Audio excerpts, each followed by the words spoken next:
Olá, amigos da internet, irmãos de Ideal Espírita, sejam todos bem-vindos em mais esse nosso encontro nessa noite de sábado.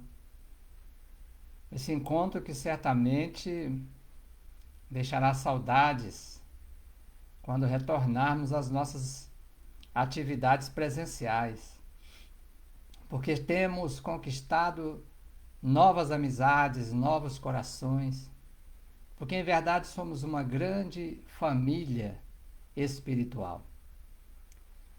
E nessa noite, a alegria é muito grande por estarmos reunidos para refletirmos juntos sobre a mensagem de Jesus. E vamos fazer como sempre fazemos nesses momentos de encontro, uma prece para nos conectarmos ainda mais e assim podermos nos abrir às bênçãos do Cristo que certamente estão jorrando sobre nós nesta noite. Vamos aquietar os corações, harmonizar nossa mente e unidos, alma a alma, elevar a Jesus a nossa gratidão por tudo que temos recebido, mesmo neste momento difícil, Senhor, porque passa a família humana. Agradecemos pela oportunidade do convívio familiar, do estreitamento de laços através das tecnologias terrenas,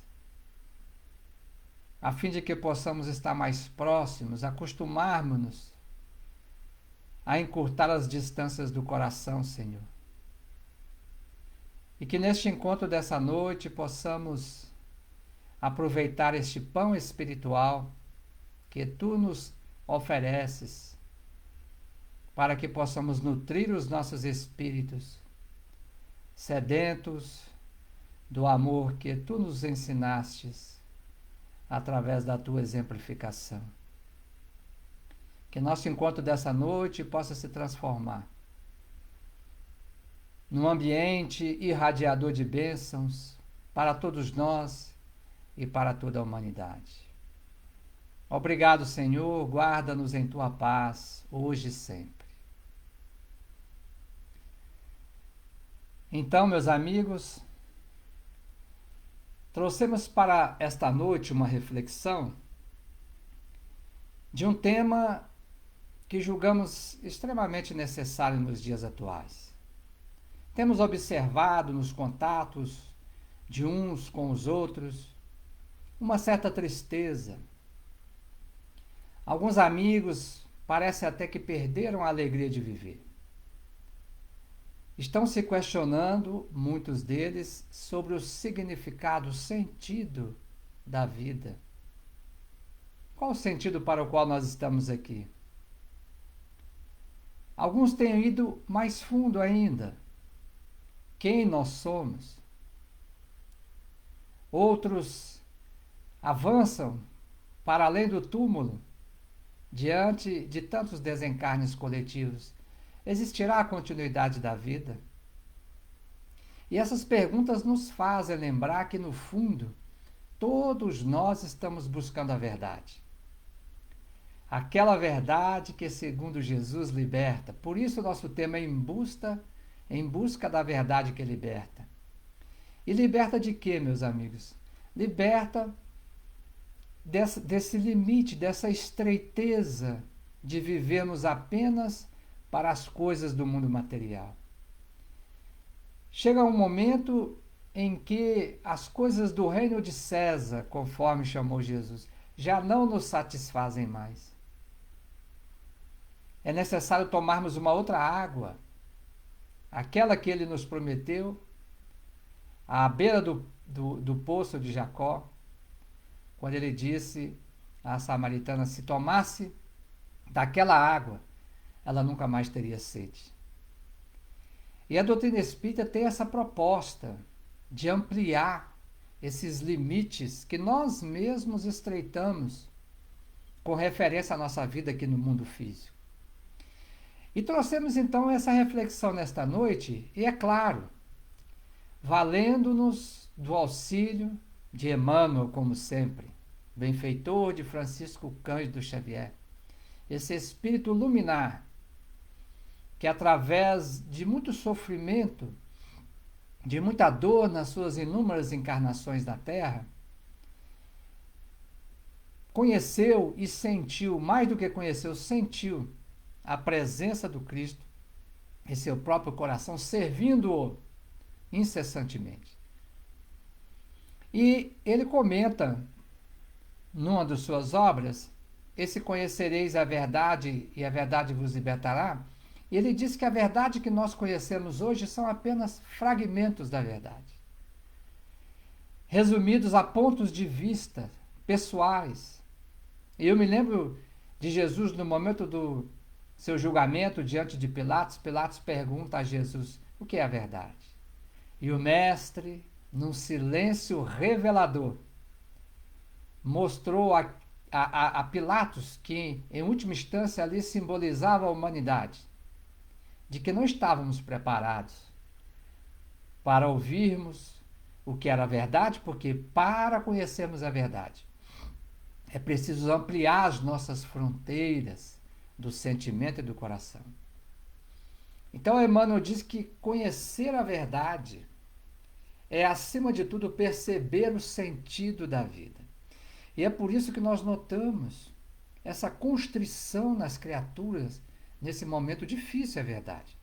Mas o momento em que nós devemos aproveitar para nos questionarmos, refletirmos sobre a forma de viver que temos adotado até aqui, a fim de que, redirecionando a nossa reflexão para mais íntimo, possamos compreender a razão pelo qual viemos ao mundo. Aí ele diz que essa é a verdade que liberta. A verdade libertadora é quando conhecemos a atividade incessante no eterno bem, ou seja, no eterno alinhamento com a lei divina, que em última instância é a lei de amor. E ele nos traz no livro Fonte Viva, no capítulo 30, uma mensagem chamada Educa. Porque conhecer o sentido da vida é, acima de tudo, educarmos-nos. Mas não essa educação baseada exclusivamente na instrução, conforme nós veremos aqui. É aquela educação que vai fundo, que nos revela o tesouro que temos dentro de nós. Que nos revela que não somos absolutamente a vestimenta, mas somos aquele que usa a vestimenta. Isso é fundamental para adquirirmos um novo olhar sobre nossa trajetória na Terra. Emmanuel começa a sua lição no capítulo 30 com o título Educa. Olha que título extraordinário. Educa.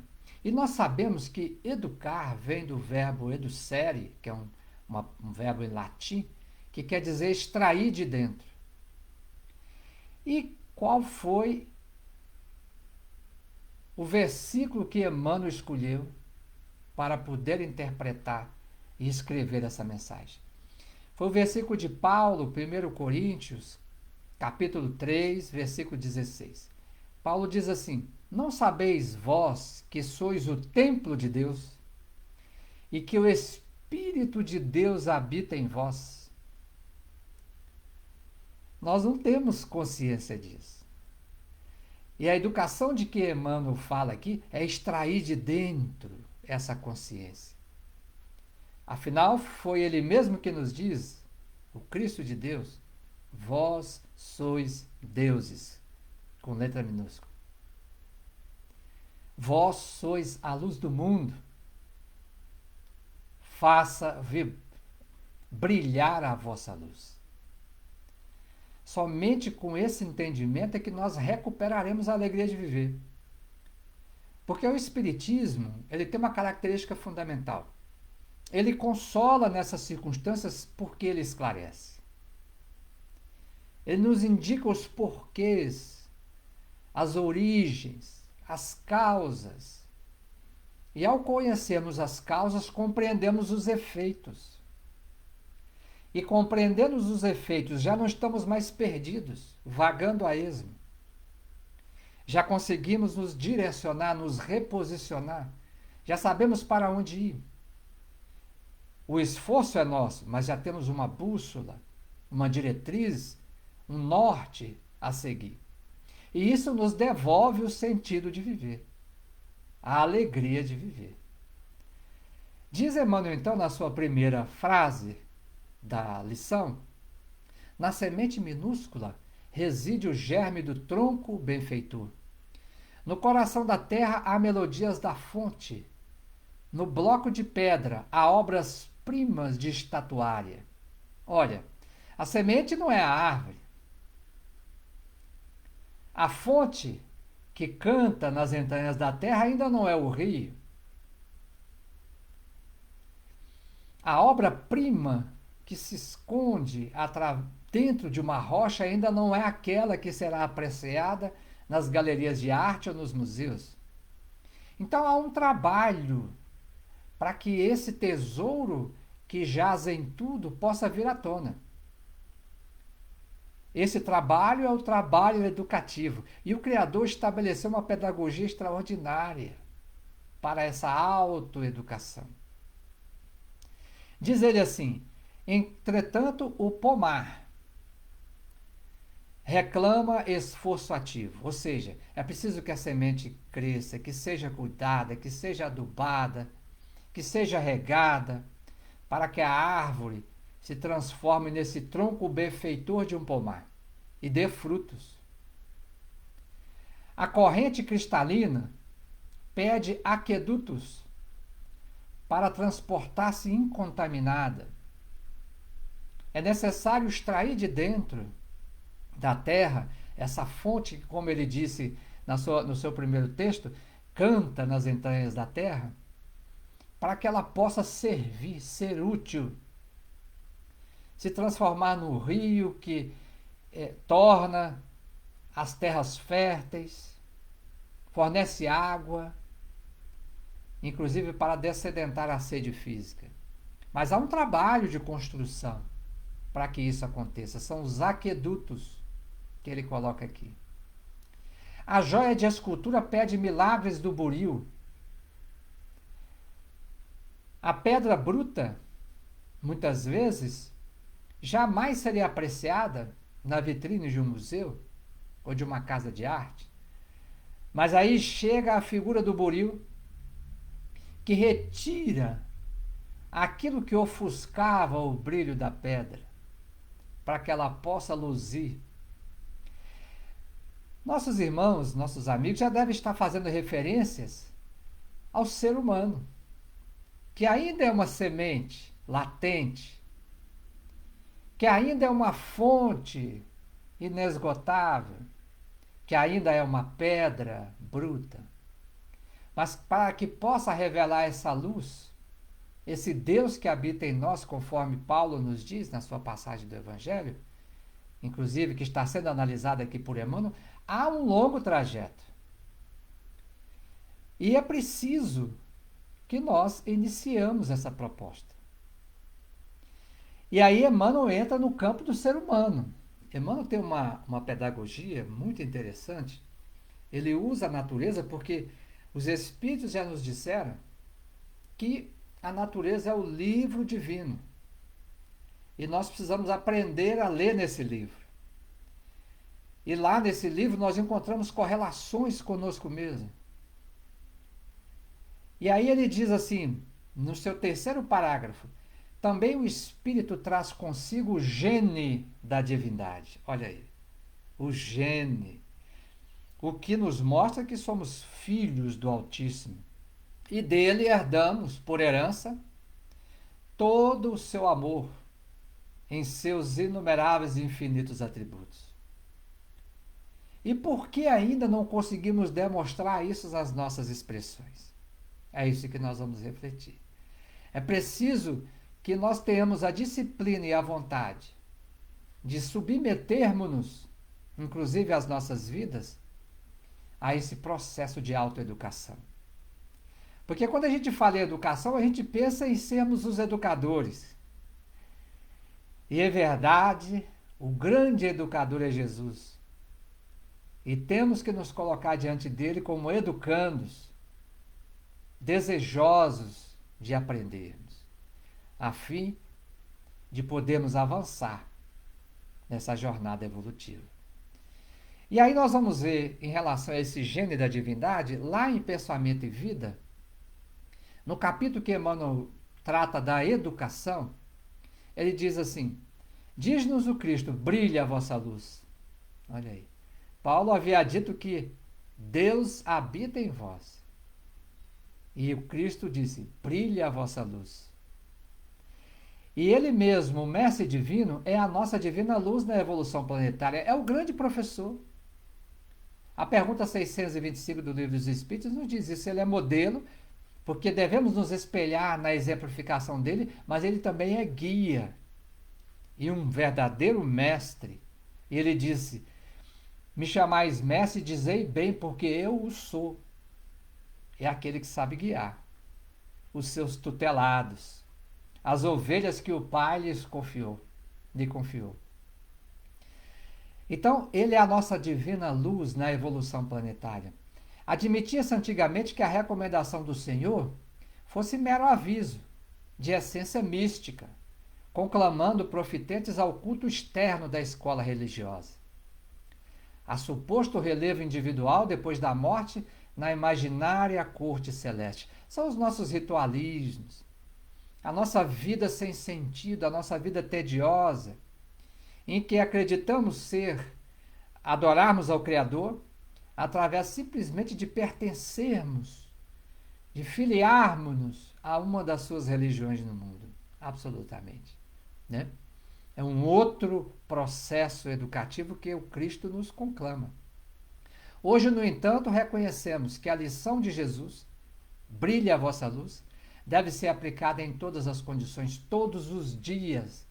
Não é só dentro da casa espírita, em que eu fico contrito e busco auscultar essa luz que nós temos dentro de nós. Ao contrário, a conexão com essa intimidade divina, com essa centelha divina que habita em nós, deve ser feita durante todos os momentos do dia. Afinal, o próprio Cristo disse, ama a Deus sobre todas as coisas. E ele deu o caminho para isso. E ao próximo como a ti mesmo. Eu só consigo amar a Deus se eu amar o próximo. Aí eu amo a Deus e amo a mim mesmo. Esse é o segredo do processo da educação da alma. E aí, seguindo ainda nessa lição, Emmanuel diz assim, na lição Educa, né? Voltando para o texto que estamos analisando. Ele diz assim, Deus está em nós quanto estamos em Deus.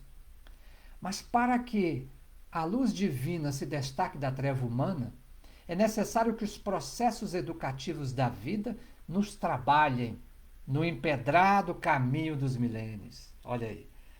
Lembra lá a semente, a fonte, a pedra, para que cada uma se transforme e atinja o objetivo para o qual elas estão no mundo. É preciso um trabalho, um processo educativo que nos trabalhem esse cristal ainda bruto, esse diamante ainda bruto, essa semente que ainda só tem latência, mas ainda não despertou e não germinou, não desenvolveu e não cresceu. Essa fonte que, por enquanto, só murmura nas entranhas, mas que ainda não veio à tona. Tudo isso é trabalho de um processo educativo na vida. Então, nós precisamos viver. Esse é o sentido que Jesus disse, eu vim para que tenhais vida e vida em abundância. Amar a vida, a oportunidade de estarmos aqui, nesta existência. Fazemos como Emmanuel disse, existir, muitos existem, a pedra existe, o animal existe, o vegetal existe, mas viver poucos fazem. Porque a vida é a experiência digna da imortalidade. E aí o Leon Denis vai nos dar um alerta. Lá no livro Problema do Ser, do Destino e da Dor, no capítulo 20, ele fala que nós temos duas expressões de manifestação do espírito. Uma mais externa, que é a personalidade, o nosso ego. Essa daí, ele diz que ela tem paixões, fraquezas, a mobilidade é restrita, ou seja, enxergamos muito pouco, não enxergamos tão além com ela, o próprio sentido de viver, porque ela é insuficiente. E existe uma outra dimensão, e é essa outra que controla a personalidade, embora não nos demos conta disso, que é a dimensão divina. Aquela interna, profunda, imutável. Aquela que é ao mesmo tempo a sede da nossa consciência. Onde temos a fonte, segundo Leon Denis, a fonte da vida espiritual. O templo de Deus, olha aí Paulo falando, né? Que nós temos um templo dentro de nós. E ele fala o seguinte, é somente quando esse centro, que é a sede da consciência, domina o outro, que é a personalidade, é que se revelam, a verdade se revelando, é que se revelam as potências ocultas e o espírito afirma o seu brilho e sua beleza. Que coisa linda isso. E aí nós vamos perceber a comunhão que temos com o Pai. E é essa comunhão que nos mantém vivos no sentido dessa vida em abundância, da alegria de viver. Precisamos resgatar essa comunhão. Precisamos extrair de dentro essa dimensão divina que nós temos. E como fazer isso? Aí o Emmanuel, lá nesse livro Pensamento e Vida, ainda no item da educação, ele diz assim, a mente humana é um espelho luz. Olha aí. A mente é o espelho da vida em toda parte. E ele usa esse conceito que está no capítulo 1 do livro Pensamento e Vida, ele usa ao longo de toda a obra dele, nos seus 30 capítulos. Então ele diz que a mente é um espelho-luz emitindo raios e assimilando outros. Nós emitimos e assimilamos. Esse espelho, entretanto, jaz mais ou menos prisioneiro nas sombras espessas da nossa ignorância. Não sabemos quem somos. Então, quando a gente começa a refletir o que está lá fora hoje, a insanidade, os desregramentos, o ódio, a competição, a ambição desregrada, a vida se torna, na face da terra, um inferno para cada um de nós. Porque o inferno é um estado íntimo de cada um de nós. Como mudar esse sistema de coisas? Como promover dentro da pedagogia divina, como trazer à tona aquilo que de fato nós somos e mudar o espelho da nossa mente, de modo a recuperarmos essa irradiação celeste e lançar de nós um brilho que é indispensável para que a gente possa se libertar dessas trevas. Que trevas são essas que a verdade liberta? Que a luz da verdade liberta? A treva da ignorância. Porque achamos que somos esse corpo físico, que temos um nome, um CPF, uma identidade, uma posição social, um título acadêmico, um título, uma posição de comando, de poder temporal. Achamos que somos isso. Não somos nada disso. Somos filhos do Altíssimo. Somos tão ricos e vivemos como mendigos. E é fundamental despertar. É hora de despertar. De atendermos o chamado do Cristo como Lázaro atendeu. Levantou-se e saiu do sepulcro. É hora de abrirmos os olhos, de nos desenfaixarmos como ele fez. Ele estava todo enfaixado, acreditando os demais que já estava morto.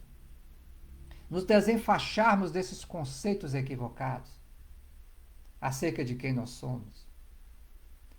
E para que isso ocorra, ele diz que isso ocorrerá à custa do esmeril do trabalho. Olha aí. É algo que requer esforço, trabalho contínuo, né? Continua Emmanuel, reparamos assim a necessidade imprescritível da educação para todos os seres.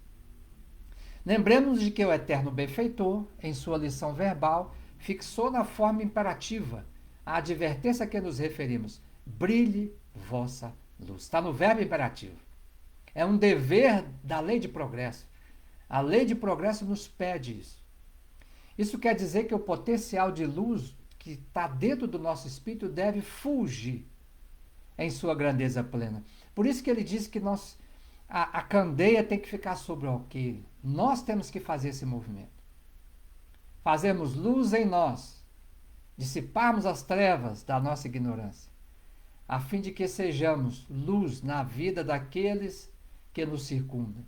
Entendendo que essa luz de nós mesmos não vem, mas como estamos em comunhão com Ele, e dentro de nós há um templo em que Ele habita, Ele fará fulgir essa luz, em razão dessa comunhão que temos com Ele. E aí nós vamos entender um pouquinho melhor, porque na pergunta 685 do Livro dos Espíritos, sobre a questão da educação, Kardec faz um comentário. E ele fala que tipo de educação que a doutrina espírita nos recomenda. Ele diz que não é a educação moral pelos livros, mas sim aquela que consiste na formação de caracteres. Aquela que incute hábitos. Porquanto a educação é o conjunto de hábitos adquiridos. É o conjunto de hábitos adquiridos. Até então, os nossos hábitos são hábitos que têm trazido sofrimento, condicionamentos, automatismos, que estão no nosso subconsciente, no porão da casa mental, e que, por não termos conhecimento deles, eles nos controlam, dirigem a nossa vida. É preciso tomarmos conhecimento desse joio para podermos, através do trigo, arrancá-lo, purificar as instâncias interiores nossas. E como é que nós fazemos isso? Com novos hábitos. Trazendo, mas não é um hábito em termos de nos condicionar. São os hábitos naturais. Aquelas virtudes que são naturais em nós, porque somos filhos do Altíssimo. Essas virtudes, elas estão em forma de semente dentro de nós. É preciso despertá-las. E nessa pedagogia divina maravilhosa, extraordinária, profunda, o Criador colocou o outro, aquele que está conosco na jornada, como a porta, o instrumento para que possamos despertar essas virtudes. Por isso que ama teu próximo como a ti mesmo. E aí nós vamos ver que estamos voltados há tanto tempo para esse egoísmo.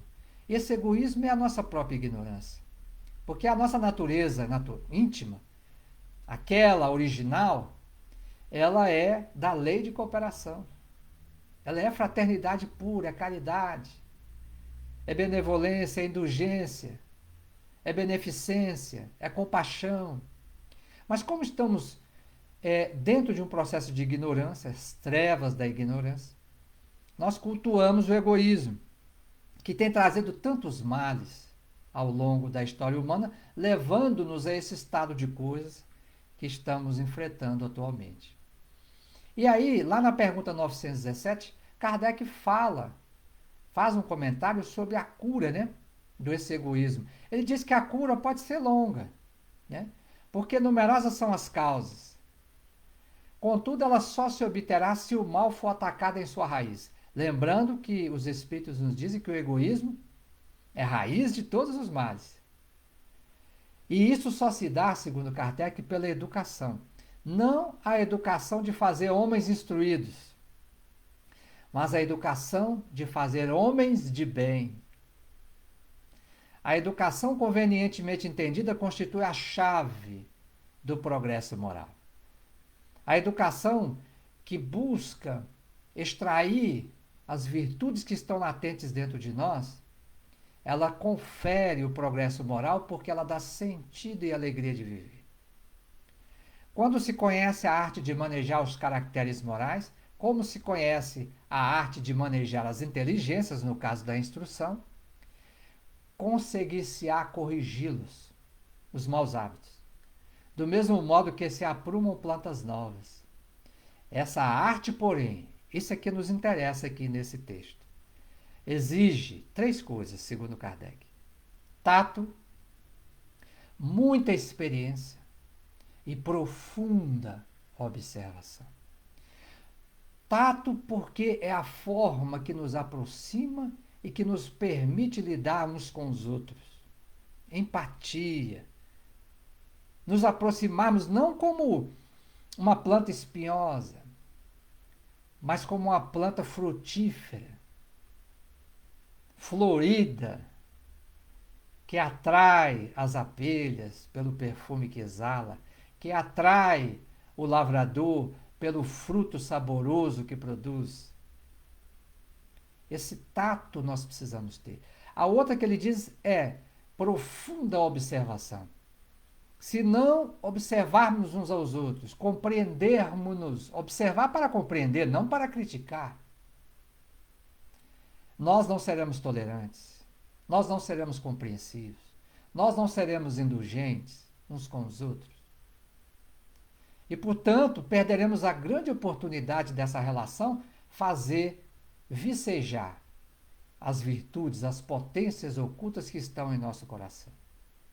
E a outra questão que ele disse é experiência. Precisamos dar tempo nas relações. Queremos que o outro mude quando nós mesmos temos dificuldade de mudar. Então, tato, experiência, observação. Isso é fundamental no processo da educação do espírito.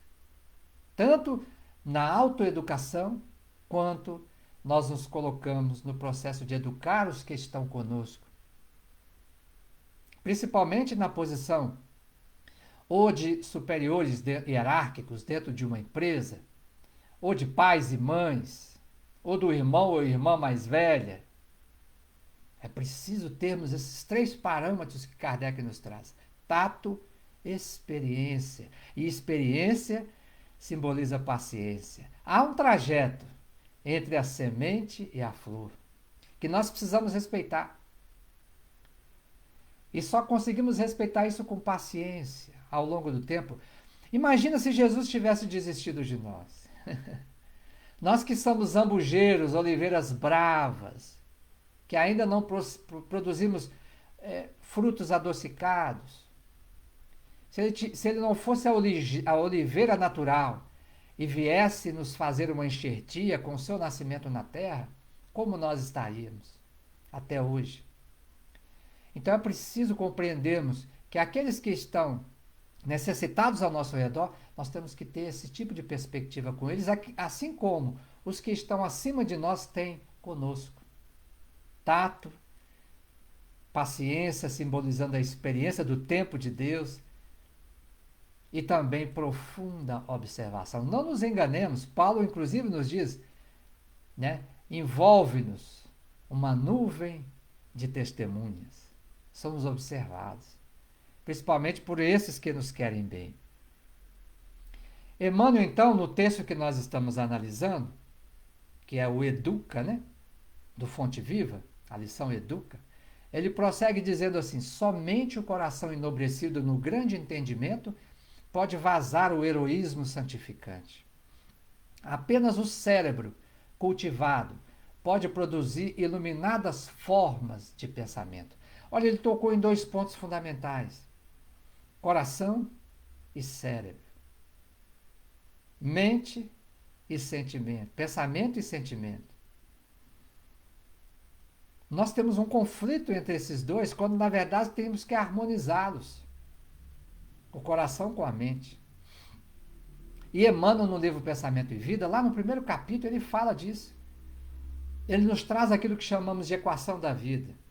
Tudo começa no sentimento. Tudo. Ele diz que o reflexo, olhamos uma coisa, temos um reflexo em nós.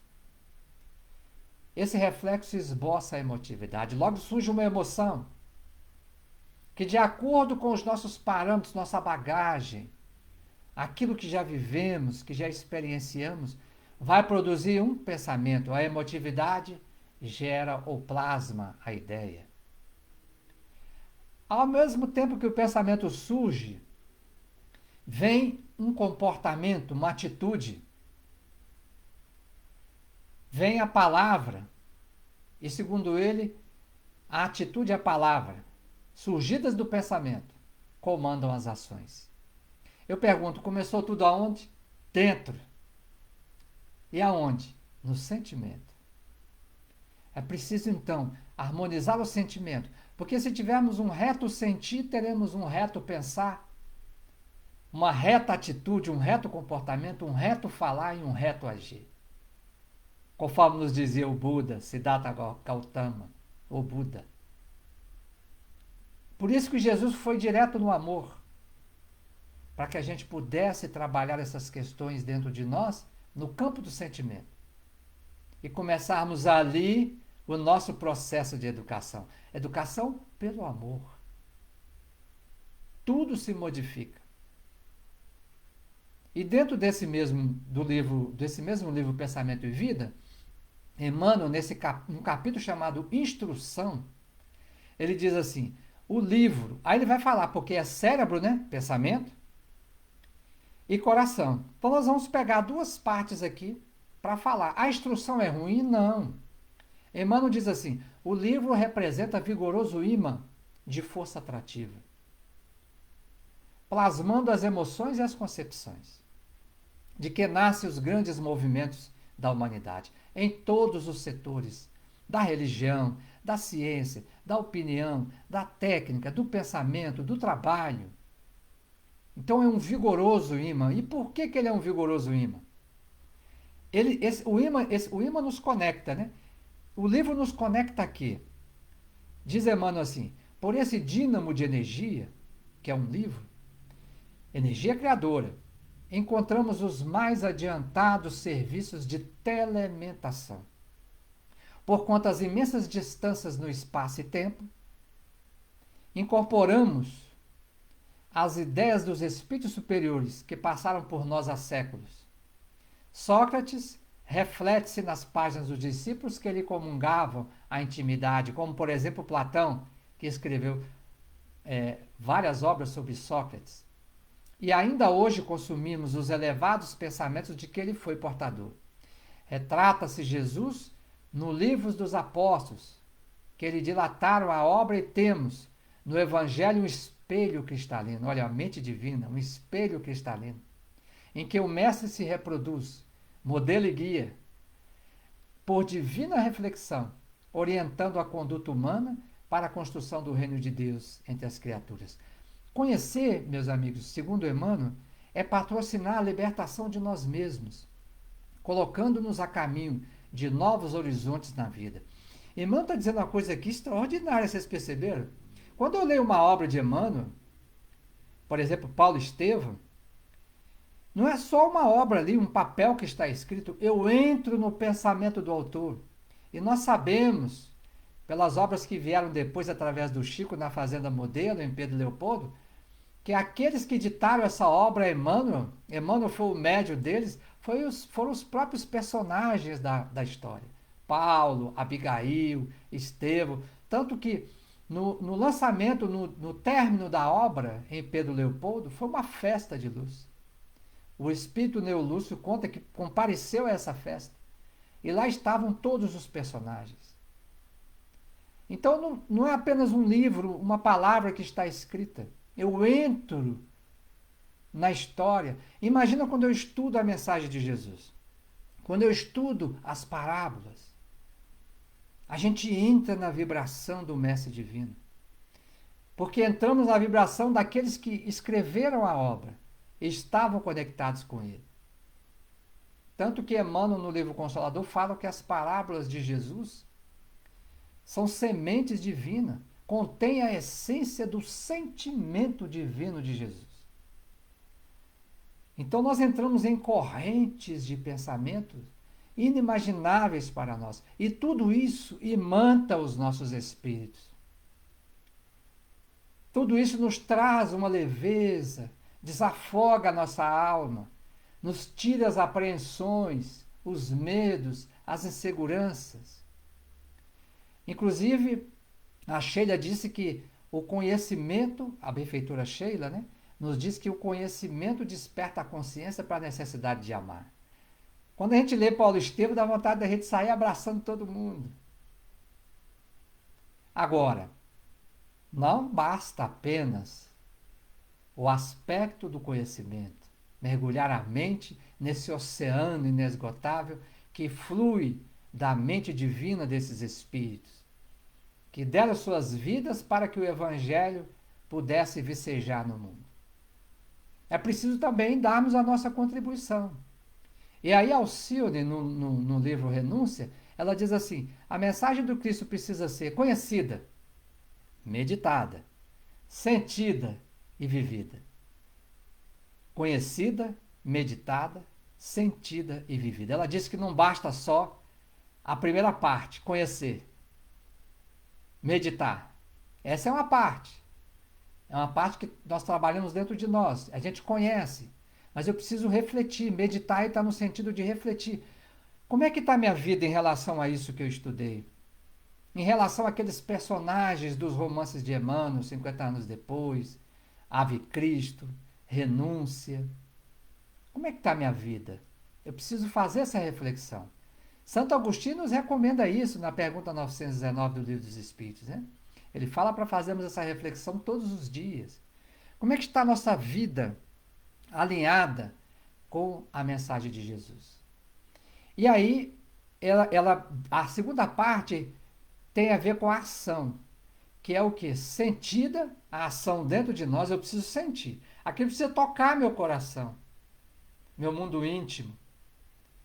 Aquilo precisa me impregnar de desejo sincero de ser útil, de desenvolver esse amor como esses grandes campeões do Evangelho fizeram. Paulo, Estevão, Abigail, todos esses personagens, Irmão Marinho, todos eles, Célia Lúcius, Alcione depois. Meu coração tem que estar palpitando, porque aí a semente divina está palpitando dentro de mim. A fonte está se aproximando da superfície. O diamante está sendo latente, desejoso de fazer brilhar a luz que ele contém. Para então, é conhecida, meditada, depois sentida e vivida. Aí sim, meus amigos. Aí sim. Essa é o apêndice final da educação da alma. Viver o Evangelho de Jesus. Sermos aquele quinto evangelho que Emmanuel diz no livro Instrumentos do Tempo, que estamos todos nós escrevendo a cada dia. Mas não o evangelho das palavras, mas aquele evangelho que levou Paulo de Tarso a dizer: vós sois as cartas vivas do Cristo. Porque as vossas vidas representam o próprio evangelho. Nós precisamos fazer esse esforço para começar. Aí toda essa tristeza, esse sentimento de abandono, de solidão, de que a vida não tem sentido, tudo isso é dissolvido por esse homem novo que começa a surgir dentro de nós. Ai, mano, mas eu não posso ir às casas, a casa espírita está fechada. E a minha família? Que campo maravilhoso é esse que Deus nos deu para podermos viver o Evangelho, que é a última etapa, né? Conhecer, meditar, sentir e viver. É um campo extraordinário, é o primeiro templo, mas é a primeira escola. É ali que, é aqui, agora, não precisamos aguardar. A questão toda não está nas ações exteriores, na quantidade de tarefa que nós fazemos, percebe? A questão é o que nos move, o entendimento de quem nós somos, o porquê nós estamos aqui, o porquê precisamos dessas experiências uns com os outros, para despertar esses valores divinos, que encontram-se adormecidos como uma semente, como a fonte, como a pedra no seio da terra de nós mesmos, da terra do nosso coração. É preciso fazer isso tudo assomar, vir à tona. E quem nos atrai irresistivelmente para isso é o Cristo, né? Aí o Emmanuel diz mais, agora voltando de novo ao texto, né, da mensagem Educa. Ele diz assim: só a grandeza espiritual consegue gerar a palavra equilibrada, o verbo sublime e a voz balsamizante. Eu sei, meus amigos, que nós estamos distantes de alcançarmos essa grandeza espiritual, mas temos que caminhar, porque é um trabalho, ninguém disse que não seria. O Emmanuel nos alerta, né? A olharmos para um bloco de pedra, eu posso até ter ideia do anjo que está ali dentro que eu vou esculpir, mas esculpir dá trabalho. Esculpir dá trabalho. Por isso que Kardec falou que o verdadeiro espírita reconhece pela sua transformação moral e o esforço de que se vale para domar as suas más inclinações. É esse esforço, esse é o cinzel que a gente vai tirando os excessos, a ignorância, e o anjo que dormita em nós vai surgindo, vida após vida. Olha aí a experiência. Eu preciso ter paciência. Por isso que é passo a passo. E aí no Seara dos Médios, essa palavra equilibrada, né, que ele fala, que é tão necessária hoje, meu Deus.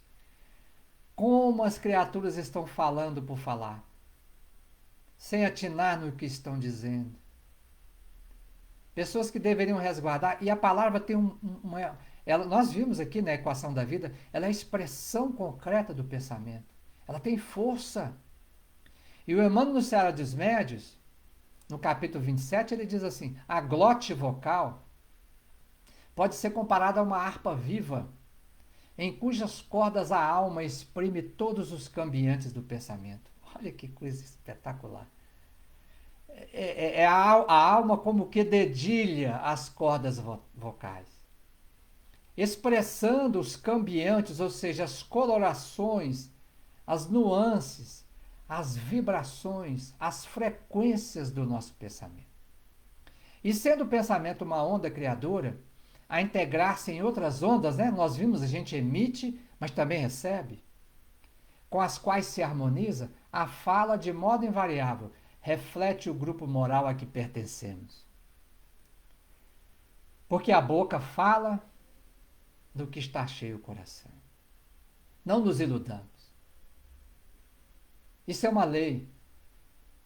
Nos afinizamos na forma de falar e de agir, na atitude, na fala e na ação, com os grupos morais a que pertencemos. E se queremos modificar a relação com esses grupos, temos que nos modificar no modo de sentir. Porque começa tudo ali, conforme nós já falamos. Emmanuel diz mais: a palavra vibra no alicerce de todos os males e de todos os bens do mundo. Existem palavras que iniciaram guerra, existem palavras que cercearam, que terminaram com guerras, acabaram com guerras. E não falamos só de guerras da humanidade, guerra mundial, conflitos armados. Quantos conflitos nós temos dentro dos nossos lares? Quantas vezes uma palavra não pensada, não medida, não refletida, não meditada, não sentida, falada no ímpeto, no automatismo, e é disso que nós temos que fugir. Por isso precisamos da experiência, da observação, da autoobservação.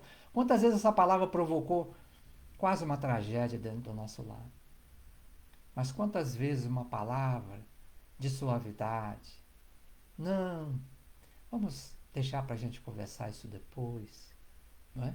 Ou o silêncio, que também é uma palavra, livrou o templo da nossa casa, a nossa escola doméstica, livrou de perturbações, de grandes dores e sofrimento. Então ela é um veículo magnético, ela é um fator indutivo e é a origem de toda a realização. Se eu começo a mudar o meu íntimo, a minha forma de sentir, tudo vai mudando. inclusive a minha forma de falar. Emmanuel, já estamos nos aproximando do final. Emmanuel continua dizendo na lição Educa: interpretamos a dor e o trabalho por artistas celestes. Olha aí. De nosso acrisolamento. Sabe aquele aqueduto para retirar, às vezes com uma bomba, né? A puxar aquela fonte que está nas entranhas, que exige esforço, uma perfuratriz para fazer um poço e aquilo vir à tona. Sabe aquele buril, aquele cinzel, para poder lapidar a rocha e trazer, revelar a escultura que nela se esconde, segundo Miguel Ângelo? Ele disse que só fazia isso. Na verdade, ele não criava uma escultura, uma pietá, ele libertava a pietá já estava naquele bloco de pedra. E a semente, que precisa fazer aquele esforço de germinar na cova escura, o esforço de ascender em busca da luz. Tudo isso é representado aqui, esse esforço educativo na dor e no trabalho. E a dor, segundo Emmanuel, no livro Ceifa de Luz, capítulo 22, nos arranca do reduto da delinquência. Arrebata-nos ao inferno da culpa. Aqui nós descemos para o desvario da nossa própria vontade, voluntariamente. Com a dor, o Mestre nos concede, segundo ele, uma mestra divina. O Senhor nos concede uma mestra divina, que é a dor. Que é apoiada no tempo, olha aí a experiência, se converte na enfermeira de nossos males e no anjo infatigável que nos ampara o destino. Nos desperta, nos tira do reduto da delinquência, porque muitas vezes essa dor, que pode ser uma enfermidade, mostra o equívoco que estávamos no caminho que estávamos trilhando. E nos dá uma nova direção, uma nova possibilidade. É isso que está acontecendo com a humanidade. Esse confinamento é para nos mostrar a realidade equivocada que estávamos, embora seja doloroso. E André Luiz, no Sinal Verde, fala do trabalho. Ele diz assim: quando o trabalhador converte o trabalho em alegria, o trabalho se transforma na alegria do trabalhador. Que lindo isso. Porque esse trabalho que ele está falando é aquele trabalho que Emmanuel diz, que é o trabalho-serviço. Porque Emmanuel diz que o trabalho-ação, ele muda o meio. O trabalho-serviço muda o indivíduo. Muda a criatura. Porque não é só mais um trabalho, mesmo profissional. Quando eu faço o trabalho profissional me sentindo útil, servindo aqueles que me contrataram aquele serviço, aquele trabalho, muda tudo.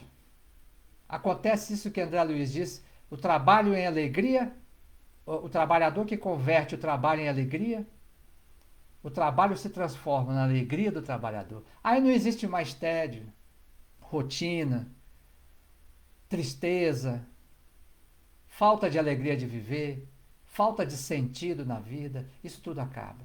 Então, dor e trabalho são esses instrumentos educativos.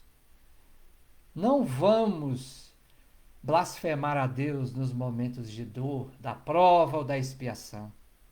Tem uma função. Esse buril, esse cinzel, tem uma função, que é despertar aquilo que nós trazemos no nosso íntimo e que nos dá a chancela de sermos filhos do Altíssimo, embora ainda não tenhamos consciência disso.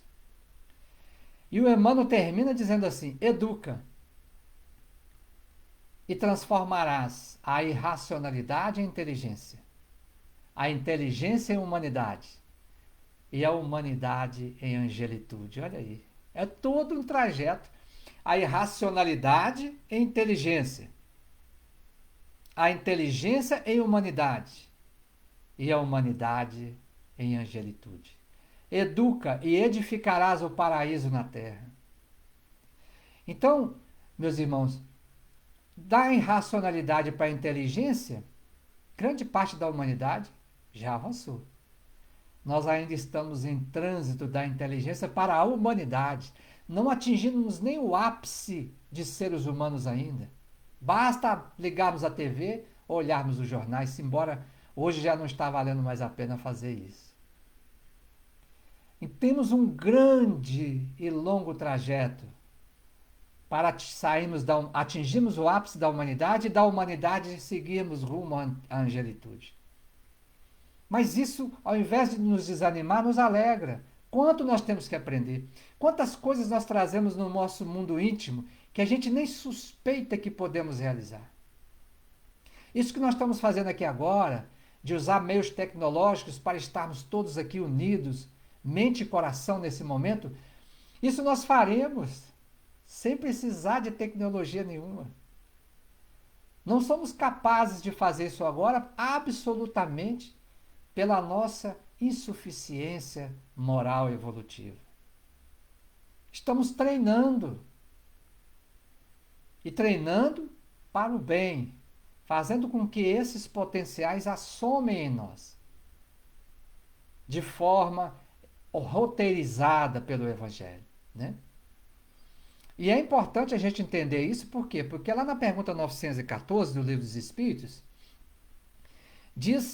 perguntam assim, Kardec pergunta para os espíritos, fundando-se o egoísmo no sentimento do interesse pessoal, bem difícil parece extirpá-lo inteiramente do coração humano. Chegar-se-á a consegui-lo, eu tenho visto muita gente dizer que a humanidade não tem jeito. Olha o que os espíritos respondem. À medida que os homens se instruem acerca das coisas espirituais, não é isso que nós estamos fazendo aqui? Menos valor dão às coisas materiais. Depois, necessário é que se reforme as instituições humanas, que o entretêm e excitam. Isso depende da educação. É essa educação. No livro Emmanuel, o próprio Emmanuel diz que nós ainda estamos nos primórdios da formação de uma mentalidade cristã. Estamos ainda compreendendo quem somos. Mas depois que essa formação dessa mentalidade cristã estiver disseminada, todas as instituições se modificarão. Ele fala da imprensa, da arte, da política, da economia, todos os institutos humanos, do saber humano, se modificarão. E aí sim, nós estaremos num processo da educação para atingirmos essa verdade que liberta. A última frase de Emmanuel diz assim: se sabemos que o Senhor habita em nós, aperfeiçoemos nossa vida, a fim de manifestá-la. Se sabemos que o Senhor habita em nós, aperfeiçoemos nossa vida, a fim de manifestá-la. Essa é a tarefa educativa que temos, meus irmãos, né? De buscarmos, através dessas luzes que a doutrina espírita nos traz, aperfeiçoarmos. E isso nós não conseguiremos sem disciplina e sem vontade. É dia a dia. E olha o que o Emmanuel nos traz aqui, no livro Paz e Renovação, fechando o nosso estudo de hoje. Considera que toda obra, por mais importante, principia no alicerce. E iniciemos as grandes realizações do espírito através dos pequenos lances de disciplina. Isso está no livro Paz e Renovação, no capítulo 45. Tanto quanto possível, aprende a te desprenderes dessa ou daquela porção de ti mesmo, ou daquilo que te pertença, a fim de ajudar ou facilitar alguém. Ele está dando aqui o antídoto contra o egoísmo, que é a raiz de todos os males. O desapego. Temos tanto, em todos os sentidos, não só material. Mas estamos tão apegados que não abrimos do que temos, não damos do que temos a essa multidão de necessitados que está ao nosso redor. Não desprezes a possibilidade de visitar os irmãos em doença ou penúria, pelo menos uma vez por semana, de maneira a levar-lhes consolação e refazimento. Se não podemos visitar presencialmente, vamos orar por eles. A oração, meus amigos, produz efeitos que nós estamos longe ainda, até porque desconhecemos a nossa natureza divina, estamos longe de conceber ou de imaginar. Em cada 7 dias, ele está dando uma receita, gente. em cada 7 dias, olha o que ele diz, em cada 7 dias, qual ocorre ao impositivo do descanso geral, o descanso do sábado, né? Destaca um deles, um desses dias, a cada 7, para ingerir o mínimo de alimentação, comer algo frugal, doando o necessário repouso aos mecanismos do corpo. Isso é uma forma de disciplinar os nossos desejos da gula. Comermos algo frugal, não é deixarmos de comer, mas alimentarmos-nos frugalmente. A gente não desliga a geladeira para poder degelar, não desligamos os aparelhos, não desligamos o carro ao longo de uma viagem para esperar o motor dar uma desaquecida. A gente sobrecarrega o nosso corpo com as nossas compulsões, em todos os sentidos. Precisamos ter sobriedade quanto a essas compulsões. Semanalmente, retire um dia para o trabalho de vigilância absoluta no próprio pensamento e no próprio verbo. Que tão difícil é, né? Mentalizando e falando exclusivamente no bem dos outros. Vamos tirar um dia da semana para pensar e falar bem de tudo e de todos. Obrigado, abençoada irmã chuva, que nos traz fertilidade à terra, purifica nosso ar. Obrigado, irmão sol, que dissipa todos os vírus e bactérias, nos permite ter uma vida maravilhosa, traz vida a tudo e a todos.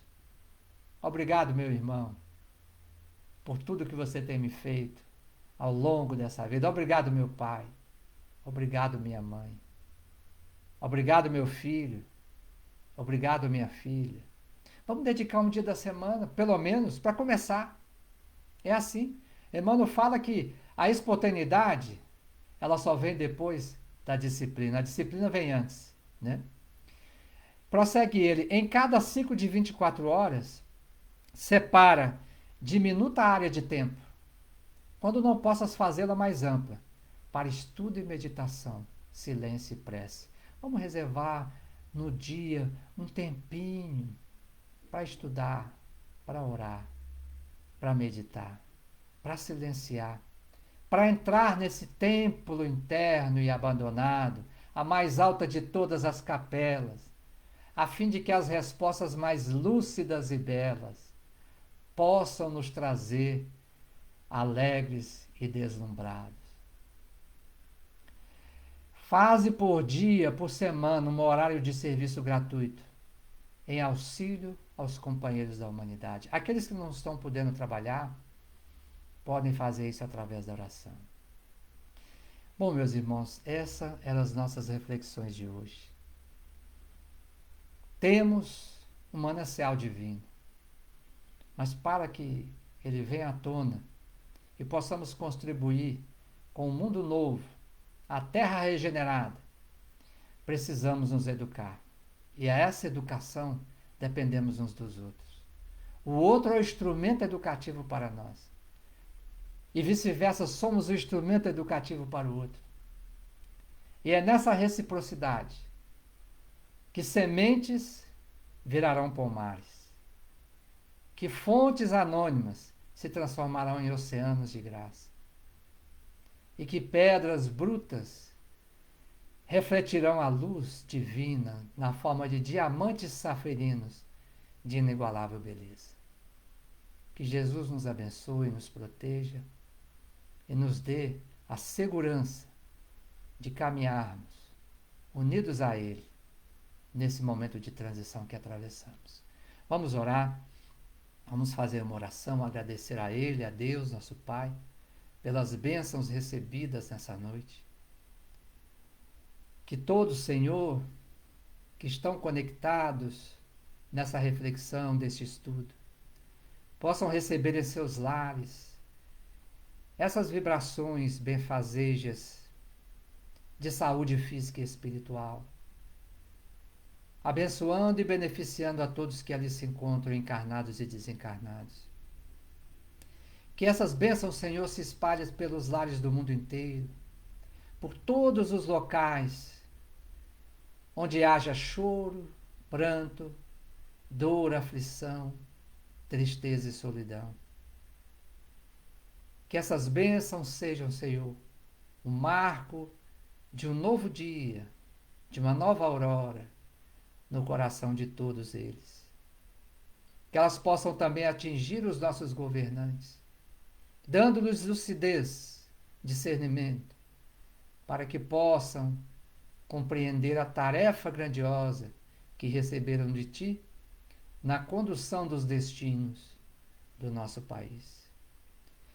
E que nós possamos continuar juntos, Senhor, de mãos dadas, confiantes, esperançosos, porque, embora a aparente escuridão do momento, não tardará a chegada da alvorada nova que Tu nos prometeste. Muito obrigado, que as Tuas bênçãos sejam uma presença constante em nossas vidas. Assim seja. Meus irmãos, muito obrigado. Muita paz, saúde e alegria a todos. Muito obrigado por essa união deste momento. Estaremos juntos na semana que vem, na terça-feira, às 15 horas, com mais um Gotas de Esperança. Paz, saúde e alegria a todos. Que Deus nos abençoe.